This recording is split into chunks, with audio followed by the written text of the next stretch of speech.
The Nile River Valley. Here in this tropical paradise, you'll find respite from the scorching sands of the Sahara Desert. Our community boasts rich soil perfect for farming and a reliable flooding season.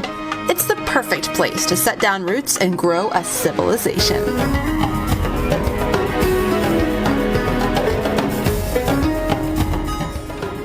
The Nile River was the lifeblood of ancient Egypt. It begins in rivers that flow into Lake Victoria, and after about 4,100 miles, it empties into the Mediterranean Sea. Each year, the Nile River overflowed its banks, flooding the land. As it receded, it deposited fertile silt. The nutrient-rich soil was the perfect place to grow crops like barley, wheat, papyrus, flax, fruit, and vegetables in ancient Egypt. Surrounding much of the Nile River Valley are deserts, including the Eastern Desert, Libyan Desert, and the Sahara Desert. These deserts offered protection against invaders because they were so difficult to cross.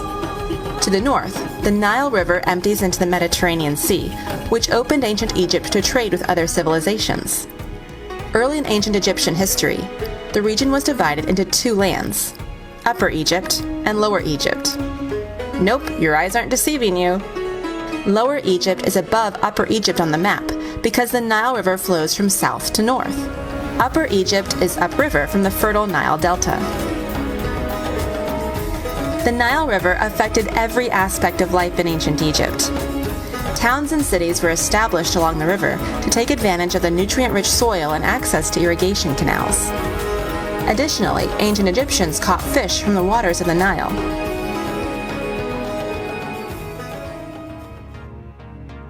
Farmers divided the year into 3 seasons that centered on the Nile River: Akhet, Peret, and Shemu. During Akhet, the Nile River flooded. Since the water inundated the fields, farmers found other jobs. They often spent this time constructing government buildings, pyramids, temples, and more. Peret was the growing season. The Nile waters receded, leaving behind fertile silt. Farmers used tools such as plows, sickles, and rakes to plant and take care of their crops. Shemu was the harvesting season. Crops were removed to be eaten or stored before the flood season set in again.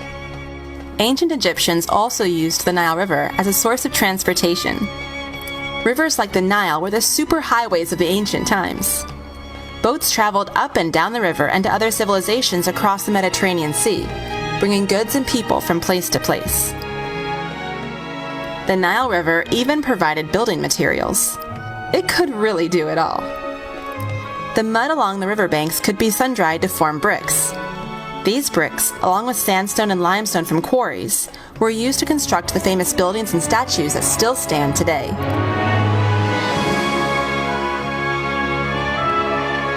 If that wasn't enough, the Nile River even impacted the religious lives of the ancient Egyptians. It was associated with the river god Hapi. People would pray to the god in hopes they would be blessed with plentiful growing and harvest seasons.